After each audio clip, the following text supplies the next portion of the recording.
What is going on, guys? It is Cruiser ZJ94 here. We are back with another one. This is the first video I'm making on this Jeep, but this is my base model I bought.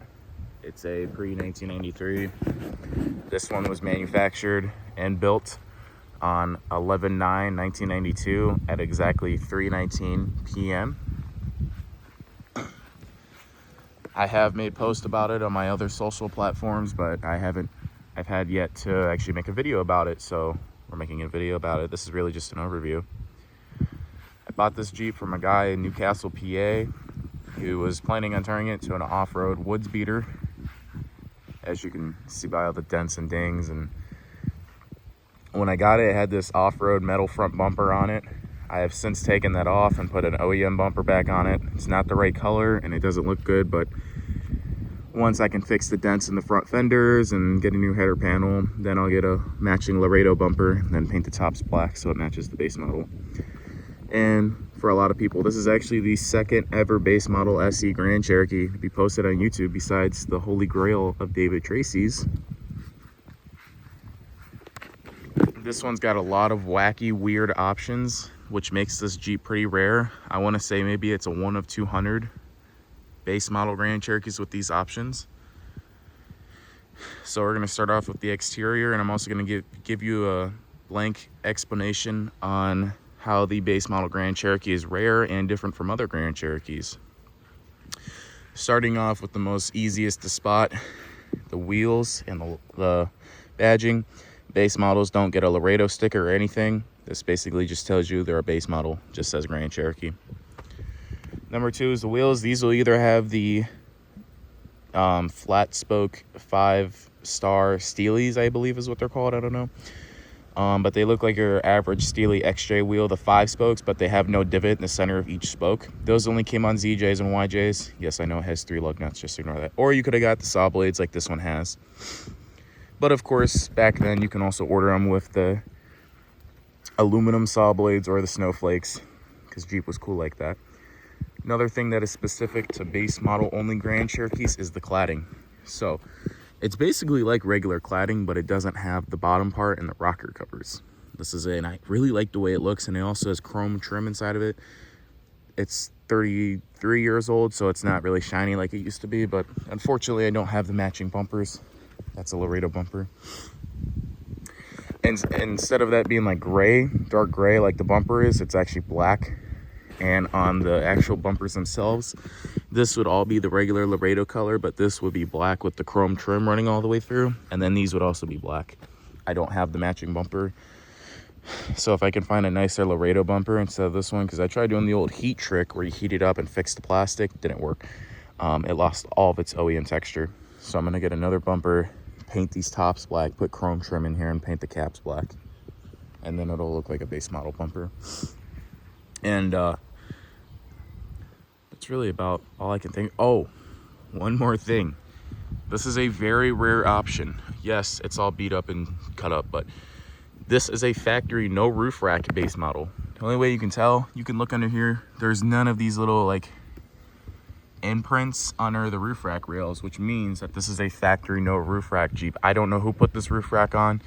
First of all, they didn't even line it up correctly, and second of all, they drilled into the roof. It's going to be a lot of work to fix. Hopefully there's no dents or anything under there, but and of course this is a California Jeep, so that's why the roof looks like this. All right, now we're going to go into the interior. Here's a little side note. I did not clean out this thing. I've been actually daily driving it for the past week now. Here's just something you might just notice. This thing has factory no rear defrost. That's just going to tell you how wacky and rare this Jeep actually is. So we're just going to go ahead and get in, and we'll notice quick what we're greeted with. We'll roll down this window because this annoying fly's in the way. All right. Starting off, the most obvious is, well, this has the mini console. This is so hard to find in base model Grand Cherokees. Not a lot of people wanted them, so they didn't offer them for very long, because David Tracy said it the best. If you want a base model Grand Cherokee, get a Cherokee. If you want a fully loaded Cherokee, get a Grand Cherokee. So these weren't offered very long, and these are very hard to find. you at least still get cup holders and a little cubby to put change and some clips like I have here. And if you also look at here, this one also has the AW4 automatic transmission. One of the best Jeep transmissions ever offered. Hint, hint, hint. And of course it has a 4-liter because that's what it came with. Another thing you might notice, this does not have a leather wrap steering wheel and it doesn't have cruise control. This has a rubber steering wheel with no cruise control. Very weird option that I never knew you couldn't get on a ZJ. I've never actually ever seen a ZJ without cruise control.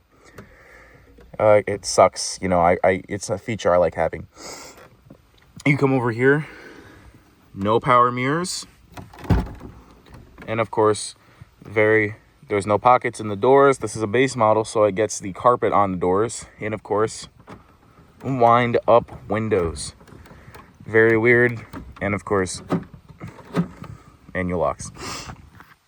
And looking at the speaker grills, of course, this doesn't have Infinity or Jensen or anything like that, just regular Jeep speakers.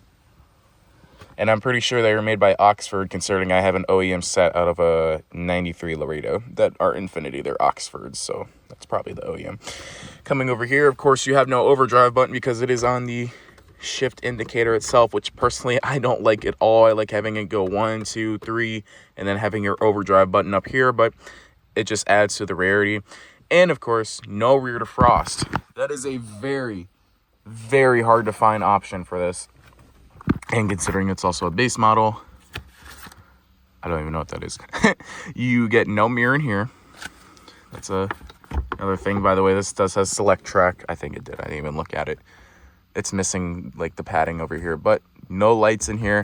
Another really rare option is no grab handles. This one does have a little coat hanger back there, which is nice.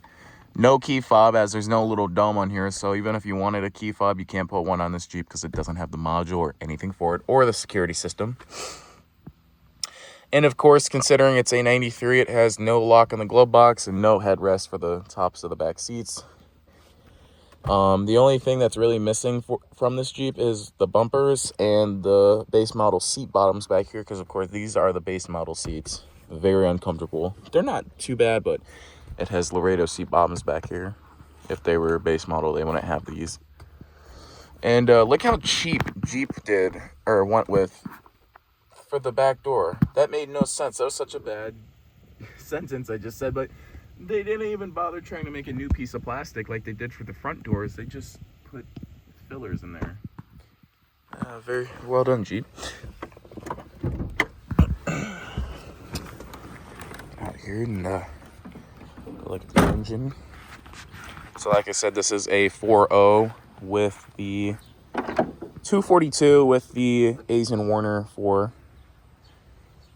I have the cover for this. It runs and drives great. It actually doesn't overheat, and it probably still has coolant in it right now. Oh yeah, look at that. That's so weird. After owning a 318 Grand Cherokee for so long, I'm so used to opening that and it being empty, but plenum plate, it's very common on 318s. Great engines. They're like the V8 version of the 4-liter. Run forever. Slow as crap, but run forever. And cheap to fix. When I got this Jeep, it did have a lift on it. Still does. I have yet to take it off and get a stock lift for it. Although I do like it being up high a little bit, so I might keep it where it's at, but put some nice shocks on it. If you notice in there, it's missing a shock, and yes, I've been driving it like this. That is because the old rough country shock that was in there was bent at a 90-degree angle. No joke. If I can find a picture of it, I will crop it and put it in the video so you can see just how messed up it was. It also has these, I just hit my kneecap, that kind of hurt. 30x9 15s. I am up in Northeast Ohio, so if any of you want these tires, they're all yours. The only thing I ask in return is you trade me a nice set of 215, the 235, 75 15s. So 215, 225, 235, 75 15s. I don't care what it is. I want some nice stock tires for these OEM wheels. And they are missing the rest of the beauty rings and the chrome center caps. This one is the only one with the beauty ring on it. And I have a mismatched XJ wheel in the back here. This is the one with the divots in it. It's not the OEM one. I will go ahead and open the hatch for you guys. It's a bit of a process here. So you kind of got to come back in here. The actual Oh my God, handle broke. So I really can't just trying to fix it. I have to replace the whole handle, but it does work. She is a bit of a hoopty, guys, I will admit, but she's a rare Jeep and she needs a lot of work. There is no rust on it. Well, I take that back. So this big hole here is really the only bad spot in this entire Jeep. It's actually nicer underneath than my green Jeep, which I have yet to make another video on that because the, I guess, OEM Plus restoration is pretty much almost done. So it does have a few dents in the back, but I'll have to take that one somewhere nice and get a video of it. But this is a muffler I got for this off of a pre-93 limited 5.2. That's going to be going on here hopefully today. To see what happens. But box of Jeep parts. There's this keeps coming loose, which it's probably vibrating loose considering it is missing a shock and it does like the def wobble, but hey, that's just a feature. For this video, I also just want to make it just really a one clip, not have to make multiple clips, because I will post more detailed stuff about this Jeep in the future. The steering box did break on this thing about multiple times. It is missing a pig ear off the bottom, and when it def wobbles, it likes to vibrate the bolts loose. So I've been having to get out, come down here and tighten them up. Doesn't feel like they're coming loose yet, so we're still good. Oh yeah, we're still good. Here's some mud still left over from the guys beating this poor thing to death. I should ask them to see. Oh yeah, they also destroyed the windshield, which really sucks. That's only $150 to replace. I have to get one replaced on my green Jeep, considering there's rust forming up there and I want to stop it before it gets worse. But yeah, Jeep runs and drives great. It drives really good. Another thing I have to come back here and do. These guys, I don't know what the heck they were doing, but they literally went right through the floor. They like ripped out the bumper brackets, so I have to go in there and hammer that all back down. And I'm driving it until my temporary tag runs out, which is in a couple of days, until I can afford to get plates. But yeah, once I get, my goal for right now is to take all the rest of the off-road stuff off, the lift kit, tires, put it back on stocks, take the pucks out of the springs. I'll probably lower it back down to its normal height, and then eventually I'll put a nice small lift on it. I want it professionally done though. I don't want def wobble, and I still want it to ride like a Grand Cherokee, not like an XJ. Paint and body work is what I'm going to worry about last, but I am going to fix like the fender and stuff. I'm going to try to fix all this dents and shit, because I won't find another one of these fenders. They're like, oh, just find a white Laredo fender. Yeah, but how am I supposed to put this cladding on? I won't find another base model fender unless I really want to go through and modify the tabs and make the clips all fit on. I'm not doing all that. I just want to find another base model fender, or I'm going to fix this one. And this body panel is savable. It is a little crusty under here. But besides that, that's really the only thing I gotta fix. Oh, and here's the other thing that the interior is missing.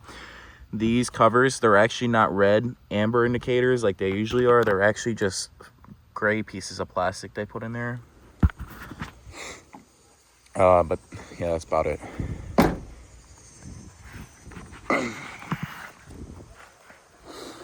Another thing I gotta hurry up and take off is this tag and try to save it before everything rots and falls off, because this is your number tag, which I guess tells you options and shit. I do want to preserve that. And besides that, under the hood looks really good. I know there's some shredded wires back there and a connector that leads to something that I don't know what it does, but gotta fix it. There's flies all over me. But yeah, this is my 14-minute long video of me talking about my base model Grand Cherokee. This is the only other one you're gonna see on YouTube besides David Tracy's, and his is red. But yeah, so that is my base model Grand Cherokee. Is this on the right? That is my base model Grand Cherokee. I spent $700 for it. I drove it back from its spot where they beat the crap out of it. Ran and drove perfect. I've had no complaints with it so far besides the steering box breaking. It's gonna be an awesome project. This one I'm doing a full OEM build. I'm not doing OEM plus or nothing. I'm keeping it 100% stock because it's such a rare Jeep. It's a unicorn. I want to thank you guys for watching, and like, subscribe, and I'm definitely going to post more content about this, and expect my 94 Laredo video going to be up soon. That was such a bad, I did not say that right, but basically I finished the Laredo. I put new bumper brackets on it. I put the bumper back on. I got a spoiler for it, bug guard. It's looking real good, so I'm gonna make a video about it. And I put my only favorite aftermarket wheel. I put American Racing AR23s on it. Only aftermarket wheel I like, so expect a video about that in the future. And I'll see you guys in the next one.